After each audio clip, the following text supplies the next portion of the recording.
حضرت جابر رضی اللہ تعالیٰ عنہ فرماتے ہیں کہ رسول کریم صلی اللہ علیہ وآلہ وسلم نے ارشاد فرمایا، اللہ اکبر، دیکھیے کہیں کہا گیا کالا کالا نبی صلی اللہ علیہ وسلم، کہا گیا کالا کالا رسول اللہ صلی اللہ علیہ وسلم، کہیں کہا گیا کالا کالا ابو القاسم صلی اللہ علیہ وسلم۔ کیسے رنگ ہے؟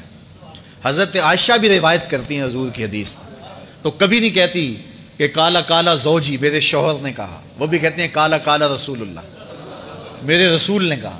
حضرت عباس روایت کرتے ہیں تو کبھی نہیں کہتے کہ میرے بھتیجے نے کہا، وہ بھی کہتے ہیں کالا کالا رسول اللہ صلی اللہ علیہ وسلم۔ اللہ اکبر۔ حضرت علی روایت کرتے ہیں، حضرت علی حضور کے بھائی لگتے ہیں نا، تو کبھی نہیں کہتے کالا کالا اخی میرے بھائی نے کہا، وہ بھی کہتے ہیں کالا کالا رسول اللہ صلی اللہ علیہ وسلم۔ اللہ اکبر۔ یار رسول کا رشتہ کتنا بڑا رشتہ ہے، تو کوئی نہیں کہتا میرے شوہر نے کہا ہے، کوئی نہیں کہتا میرے بھتیجے نے کہا ہے، کوئی نہیں کہتا کہ میرے بھائی نے کہا ہے، سارے کہتے ہیں میرے رسول نے کہا ہے۔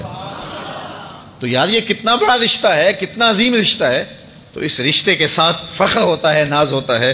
اللہ اکبر۔ تو یہ کیا کہتے ہیں؟ کالا ابو القاسم، اب یہ کہتے ہیں کالا کالا رسول اللہ صلی اللہ علیہ وسلم۔ رسول کریم صلی اللہ علیہ وسلم نے ارشاد فرمایا، اوردت علی النار، میرے اوپر جہنم کو پیش کیا گیا، میں نے جہنم کا ملاحظہ کیا تو میں نے وہاں ایک عورت کو دیکھا، اس کی ایک بلی تھی، اس بلی کی وجہ سے اس کو میں نے عذاب میں مبتلا دیکھا۔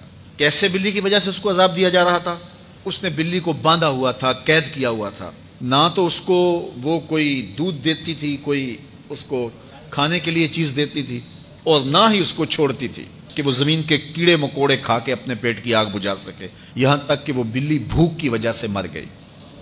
رسول اللہ فرماتے ہیں بلی کی اس مالکہ کو میں نے جہنم کی آگ میں جلستے ہوئے دیکھا، اور عمر بن عامر الخزائی، بنو خزاعہ کا شخص عمر، اس کو میں نے دیکھا اپنی انتڑیوں کو جہنم کی آگ میں دھکیل رہا ہے، اس کی انتڑیاں نکلی ہوئی ہیں اور جہنم کی آگ میں گھسیٹتی ہوئی اس کی انتڑیاں جا رہی ہیں۔ یہ پہلا شخص تھا جس نے سائبہ بنائے تھے، جانوروں کے کان چیر دیے اور بتوں کے نام پہ چھوڑ دیے، یعنی سب سے پہلے بت پرستی کا آغاز عرب میں کرنے والا بنو خزاعہ کا عمر بن عامر یہ تھا۔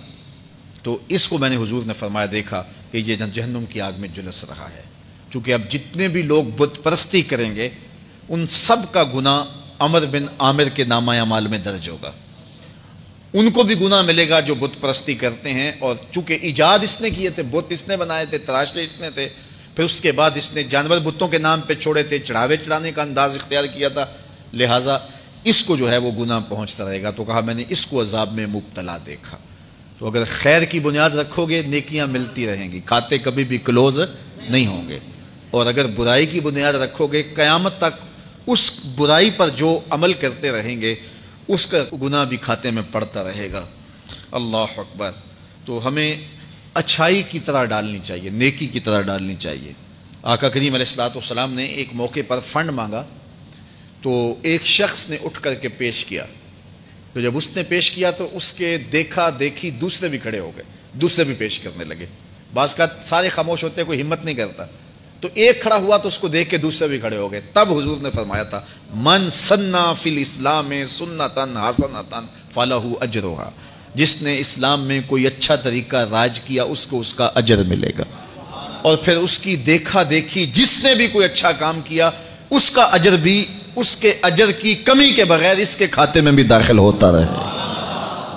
اس لیے نیک، اور میں کئی لوگوں کو جانتا ہوں کہ جو جمعۃ المبارک کے اجتماع میں، پیر کے اجتماع میں لوگوں کو لے کے آتے رہے، کسی وجہ سے وہ خود نہیں آتے لیکن جن کو لے کے آتے رہے وہ اب بھی آ رہے ہیں، تو وہ اگرچہ نہیں آ رہے اور کچھ فوت بھی ہو گئے ہیں، تو جو جن کو لے کر آئے ان کے کھاتے کا ثواب ان کے نامہ اعمال کے کھاتے میں بھی درج ہوتا رہے گا۔ تو اس لیے اچھائی کی طرح ڈالو، نیکی کی طرح ڈالو، اچھائی کی طرف جاؤ۔